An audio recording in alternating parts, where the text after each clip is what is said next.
Boom. Ah, there's a big difference.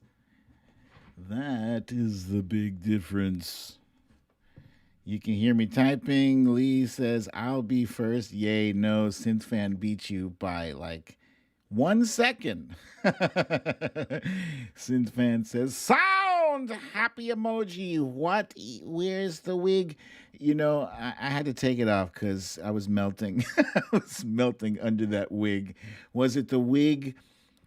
Was it the wig? Perhaps it was. Yes, we have picture, we have sound, we have no wig. It was too hot.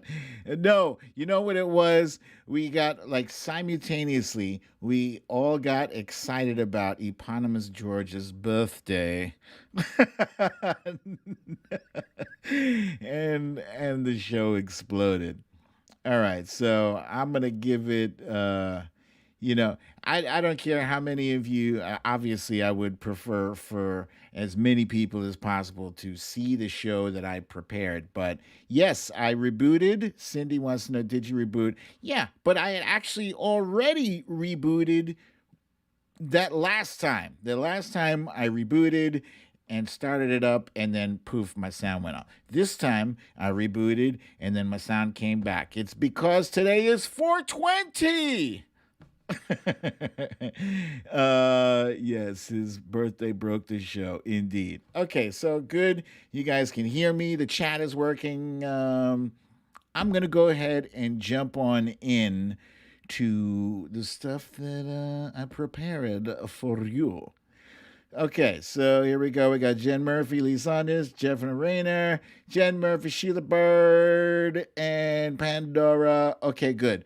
So let's go ahead and Asmila J is there. Fox Hill Dreams. All right, we got a little something happening here. Susie Briswella's here. Equipment is partaking. Jamie, Wisconsin. Okay, great. So here we go. This first piece here is to yeah. Okay. So the first piece I put together is called Controversial Trial Verdicts because I put this together. I wasn't 100% sure. Welcome back, guys. Glad to have you back here. Yeah, no, Jamie, that wig was melting me, so I had to take it off. Hey, welcome back, Monique. All right. So, um, as I was waiting for the verdict with the rest of the nation, the rest of the world, actually, this is a very big trial. And I wondered, like, what could possibly happen if the verdict does not go our way? What happens if this is a highly unpopular verdict? So I said, let's take a look back at some of the more unpopular verdicts in history, in relatively recent history. And I think right at the top, we have the O.J. Simpson verdict, which was very polarizing. As I discussed the other day, the O.J. Simpson verdict, was very popular with black people and very unpopular with white people. That's just what it was. And, there was a lot of black people who were celebrating who didn't even give a damn about, oh, yeah, Robert Blake, too. They didn't even give a damn about OJ. To be honest, they didn't even want to claim OJ Simpson. In fact, OJ Simpson didn't even want to claim OJ Simpson. He never seemed to give a damn about our causes, right? But this verdict had less to do with OJ as it did.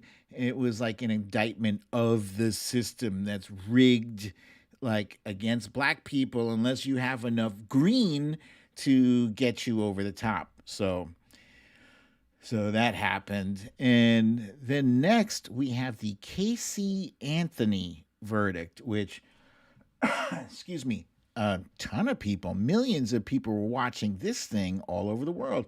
She was accused. Yes, I remember that book, If I Did It. That was preposterous. I mean, you know, and what was weird, let me just jump back to the O.J. Simpson thing. What was weird about that whole thing was that I think he knew he was guilty and therefore he couldn't keep his own ass out of trouble and ended up locked up anyway for that bullshit in Vegas, I think it was. This one here, Casey Anthony, boy, America did not like this woman here. Her daughter died, and then she like went out partying and stuff, and the facts of this case, some of them were circumstantial, some were not, but at the end of the day, like everybody swore up and down Casey Anthony was guilty, and they acquitted her. And so this one, um, it didn't result in widespread riots and demonstrations. Just America collectively shook their heads and were like, God damn, that's some bullshit. Everybody, this went across every possible demographic, hated this verdict here. Um, this one here, this was John Hinckley, who attempted to assassinate former President Ronald Reagan and ended up severely wounding James Baker, crippled him, and he got off on the insanity plea. And now this was also an unpopular verdict. He should have been, like, everybody saw him shoot Reagan, but he got off on that insanity plea, and they swore to God he was not insane. He was just, actually, I think he was insane, personally. Um, this one here, this was the Sean Bell verdict. You may or may not be familiar with this one. This was a New York City one where he was killed on his wedding day by cops who fired 50 bullets into his vehicle. He was unarmed, as were the rest of the people in his car. This was a travesty, and the three cops who um, who killed him, they were all acquitted. This was this was like more of a continuation of the rule rather than the exception. This was another instance of, if you're black, you can't get no justice. That's that was that undercurrent of resentment that went along with the OJ trial, and here it is manifested in this Sean Bell case. Now, when you look at this picture here, this grainy, hard to see black and white picture, you should recognize it immediately because this was everywhere. This was the first ever recorded incident of police abuse. This was seen everywhere. Yes, you're correct, Tracy. This was the Rodney King case, in which Rodney King was beaten within an inch of his life for a long time by cops just wailing on him, wailing. And they were pissed off because he led them on a high speed chase or whatever. But, I guess they also didn't realize that somebody was filming. And this began the trend of people who happened to be in the right place or the wrong place at the right time, recording incidents like this. These were the four cops who were then later acquitted of everything. And that's what Rodney King looked like after his beating. I'm talking about the guy in the picture, not the guy holding the picture. Naturally, they beat him until he was white. I don't know. I don't think Rodney King is passed. Karen Purdy is asking the question: Is Rodney King passed? I don't know. Don't know. If anybody else in the audience knows, please help us out with that. So this case, this case garnered nationwide attention. And Watcher Soko says yes, he died, and the Trump Reaper. Okay, a lot of people are saying rest in peace, Rodney King. It garnered nationwide attention and probably worldwide attention. This was the first time anybody had ever seen a full recording of that kind of brutal Oh, it was an accidental drowning, Jamie from Wisconsin says, in June 17, 2012. And local interest was high where the case was being held. And in the aftermath of the verdict, this picture right here, there's some other graphic scenes that I chose not to include in this slideshow because there's no need to do that. But if I say the name Reginald Denny, you know what I'm talking about. That poor soul, he got caught up in the middle of the chaos, and that was just wrong. But the community and several communities erupted in fires and riots, and it was very, very serious. Entire communities burnt down. You're very welcome, Eponymous George. I'm going to try to keep my enthusiasm down so we don't. Our enthusiasm for your birthday, EG, destroyed the show. uh, yes, Reginald Denny wasn't innocent. He just, he was in his truck and minding his own business, and he got dragged out, and that was horrible what happened to him. This was the scene that I think, aside from the beating he got, that Rodney King is most famously known for. This is when he made a plea to the public, as a whole, saying, can't we just get along? Can't we all just get along? And, sure enough, the comedians and everybody, kind of made a meme out of it, because it seemed kind of naive and, but that's what he wanted. He just wanted, he wanted us all to get along. And there's nothing wrong with that. As naive as it may have sounded, that is that's the goal. That is the goal, for us to all get along. But we can't just get along with people who are shitting and pissing on us and killing us. That shit doesn't work. So we can get along, but we have to fix some stuff. So today, I won't say that the Derek Chauvin verdict fixes anything, because it doesn't. It doesn't. It just scratches at the surface. The problems in the police department are baked in. They're baked in. And,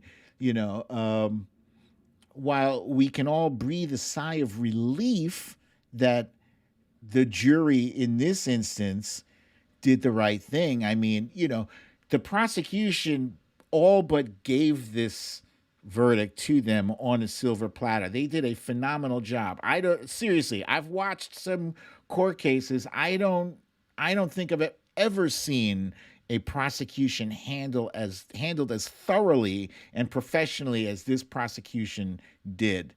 So they did a hell of a job, and so it was like a perfect storm of like the most heinous crime and the best handling of the prosecution. That's not going to happen in every case, and chances are we're going to see 9 more of these go the other way, before we see any real lasting change. But let's enjoy this while it lasts, huh? They sent out the military. They had the National Guard posted all over Minneapolis, not just Minneapolis, also in Washington, D.C., too. Did you hear that arsehole on Fox after the result? Even Janine Pirro had to call him out. I didn't see it. I don't watch the Fox News, but I'm sure I'll find out about it later on Twitter. But yeah, hopefully, fingers crossed, knock on wood, these guys are not going to be needed anywhere. I think they should still stay put in place for a day, just in case the MAGA nation has something to say about this verdict. They're on the other side. Everybody's assuming that the armed forces are there just for our side in case it was a bad verdict. But they could also be there for the folks on the other side, the Blue Lives crowd. So President Biden has already. What's up, D-Lights? Um, President Biden already had contingency plans for either way this could have gone. He had a speech for this and had a speech for that. I don't know if he's made his speech yet because I've been fiddling around with this this problematic uh, technology issues on my show today. But I'm sure whatever it is that he is going to say, it's going to be right on the money. It's going to be pitch perfect and exactly what the nation needs to hear. I'm grateful that we have a president like President Biden at this time, as opposed to the alternative, the former guy, because the former guy said whatever the hell was on his mind, and 9 times out of 10, he's got a very small mind, and the only thing that's in his tiny little mind is hatred, bigotry, and resentment. So there's that. Now let's jump. I'm going to go ahead and jump right on into the origin of 420 Day. What's the deal with 420, huh? As if you're in the know, if you've been paying attention at least the past few years, every year on April 20th, 420 doesn't just mean today is April 20th, it also means it's Weed Day.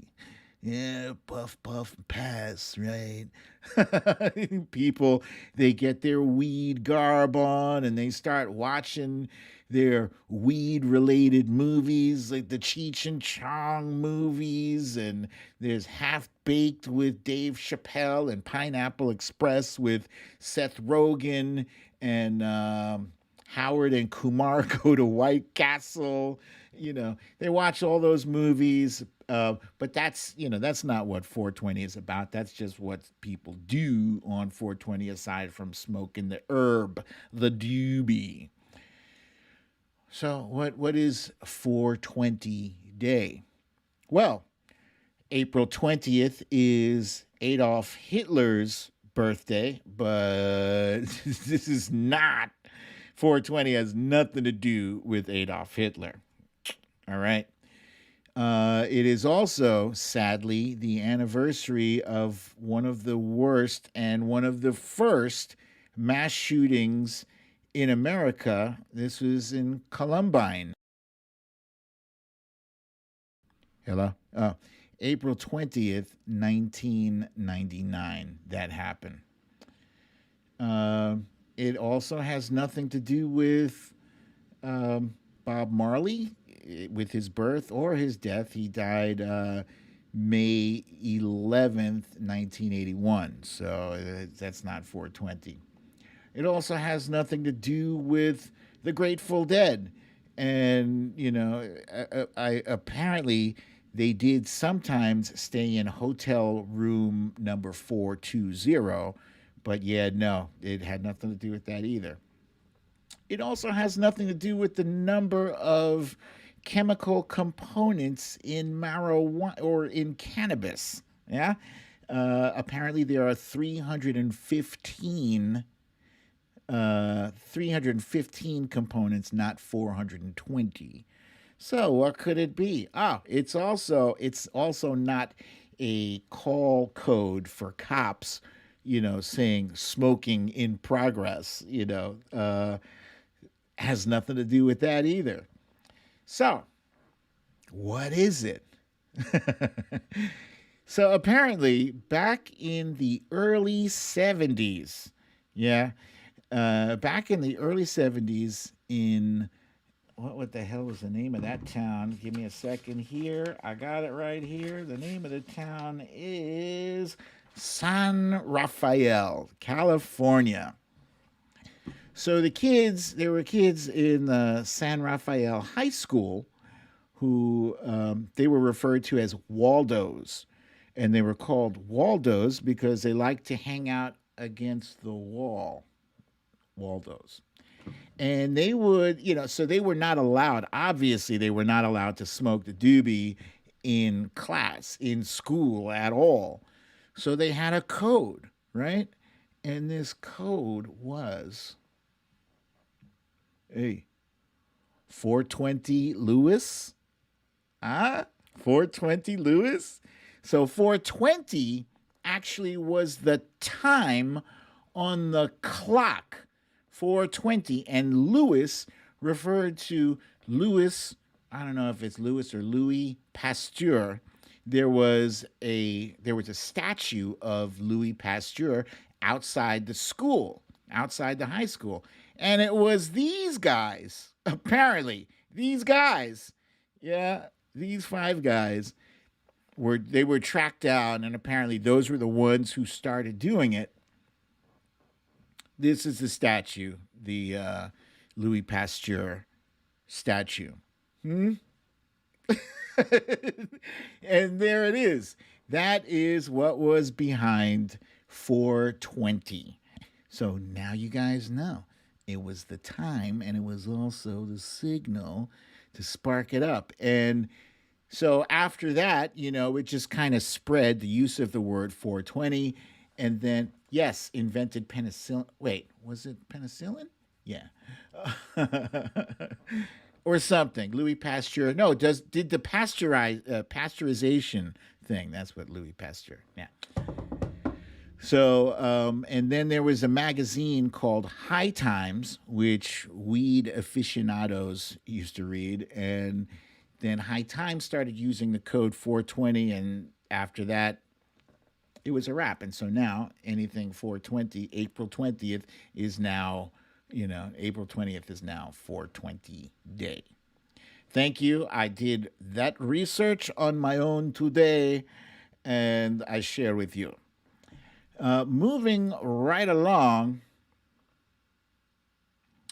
America lost a man who was referred to by President Jimmy Carter as one of the best, if not the best, vice president of all time, was Walter Fritz. Wait, let me get his full name.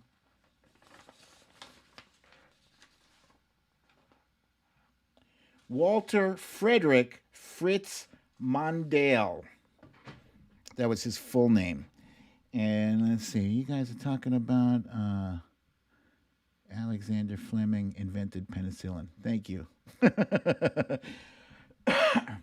So, yeah, he died yesterday at the age of 93. That is a ripe old age. I'll tell you now, if I get to 93, I'll be happy. That's a nice, good, long life. Well, there's Walter Mondale as a baby. He was actually born during the Depression. Hmm. To a Norwegian family. His family was Norwegian, and they lived in Minnesota. And he used to sell vegetables door to door. He was good at sports.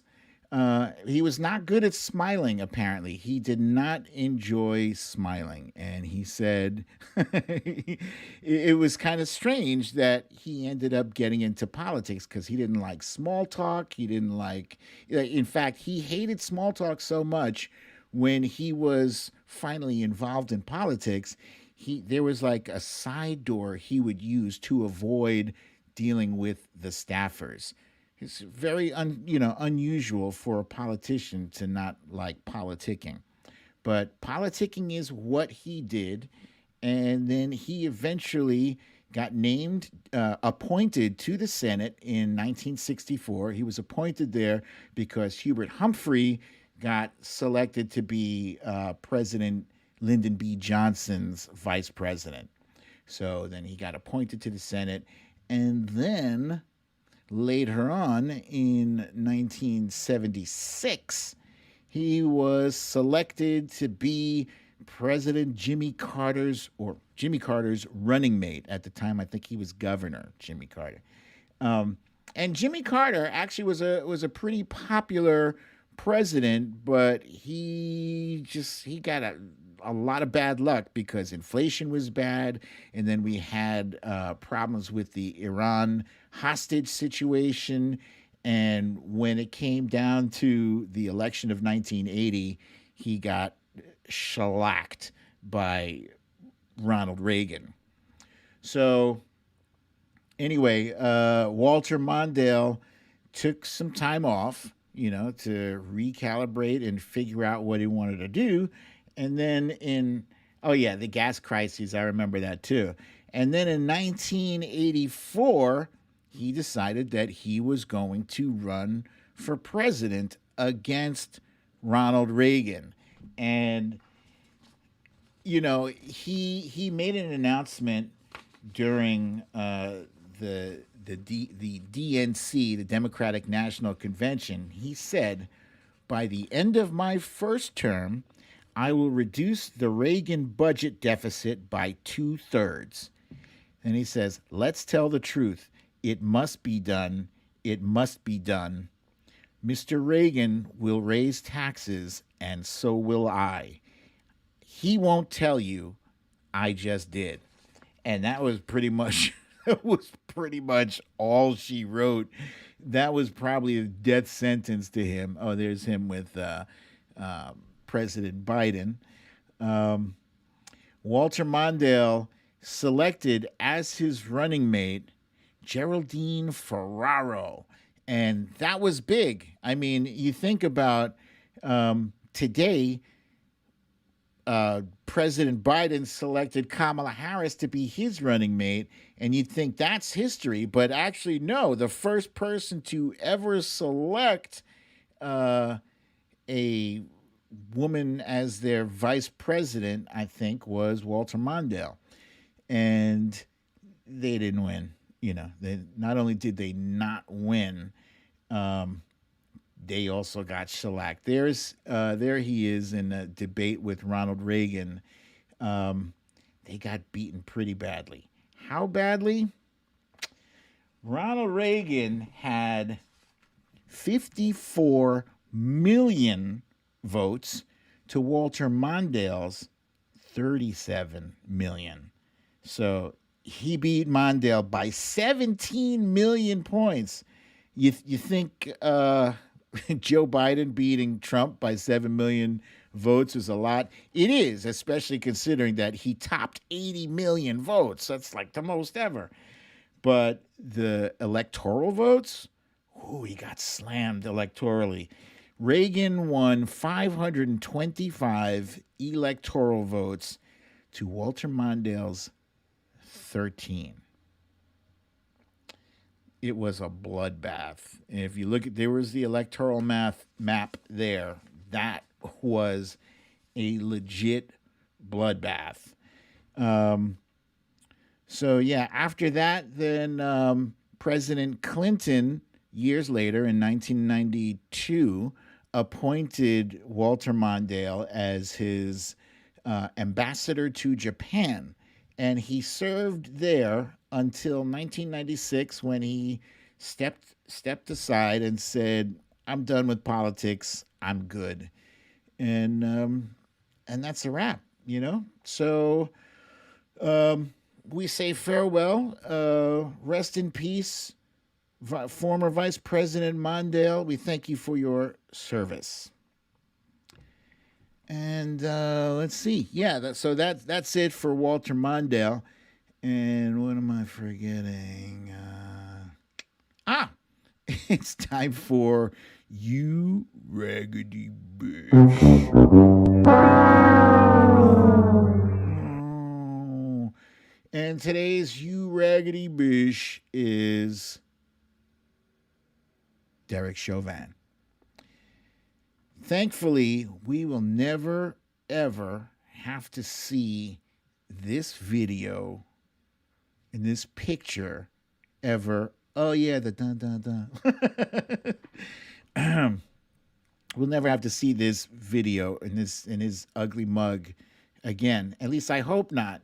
The only thing that I'm concerned about is the fact that his lawyer raised the issue about Maxine Waters yesterday. I don't think that will play a part in an appeal. They're going to appeal the verdict, but it's going to be hard to overturn three guilty verdicts. There's no gray area there. I got to say I was relieved because this was the reason this was so heinous is that people were actually standing there watching in real time as his knee stayed planted on George Floyd's neck, and they begged and pleaded with him. They used all different kinds of emotions to try to connect with this guy. One guy tried to ridicule, saying, "You're a bum, you're this, you're that." Other people said, "Please." They were begging to his sense of humanity. He wouldn't even check his damn pulse. He had his hand in his pocket the entire time. He wasn't scared of the crowd. He wasn't concerned about them at all. He wasn't concerned about the person in his care. And that was George Floyd was in his care, and he didn't care enough. He murdered him in cold blood. He kept his knee on his neck long after he stopped moving, long after he stopped breathing. So I applaud the jury in this case. I hope that he has. I hope he has an angry cellmate to keep him company, and I hope he gets the max amount of time. Does anybody know? Ah, yes, Susie Brizuela brings up Chauvin's heart was too small, as I believe the prosecution pointed out during the closing arguments yesterday. It wasn't that George Floyd's heart was too big, it's that Derek Chauvin's heart was too small. Did I see him staring at the jury? Yes. And you know something? What occurred to me yesterday was that he was busy writing the whole entire time during the closing arguments. And I think that was because he has an icy cold stare. He's completely lacking of any compassion, no remorse in his eyes. Yeah, this dude is one raggedy ass bish. And that's all I got to say about him. And wait a minute. I just heard that President Biden is speaking.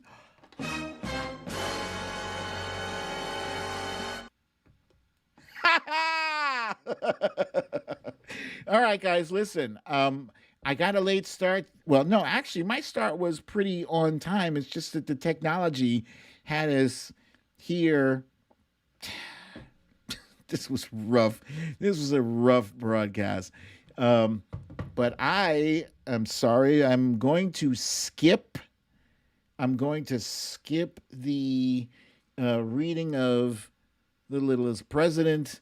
You guys know the book anyway. I've read it 100 million times. I'm going to go watch the speeches. I think you want to go watch the speeches too. If you go out tonight, please make sure you wear your masks, wear your gloves, keep your social distance 6 feet or better.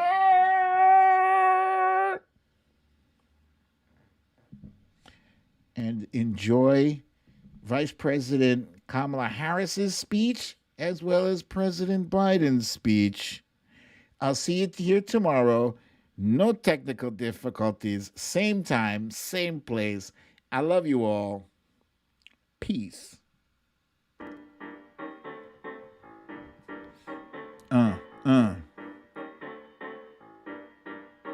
Hey!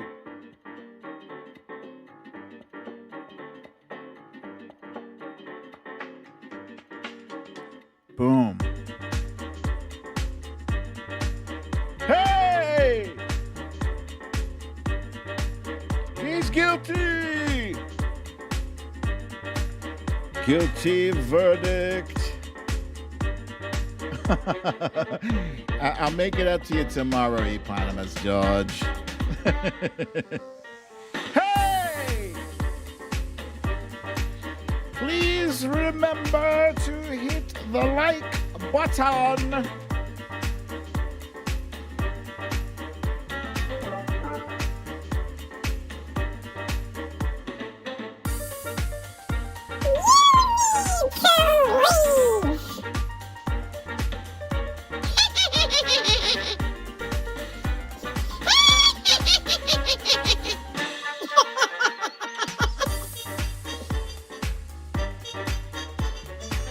I do enjoy these silly voices.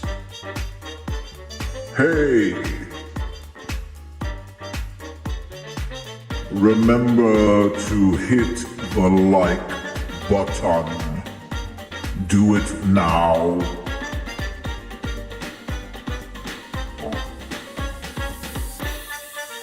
Good God!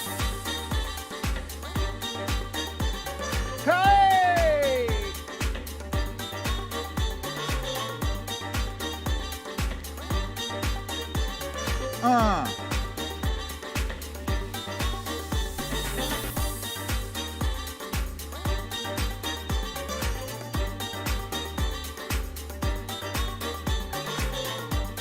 Yes, like all 3 videos today if you can be bothered. Yeah. All right. Good night to all.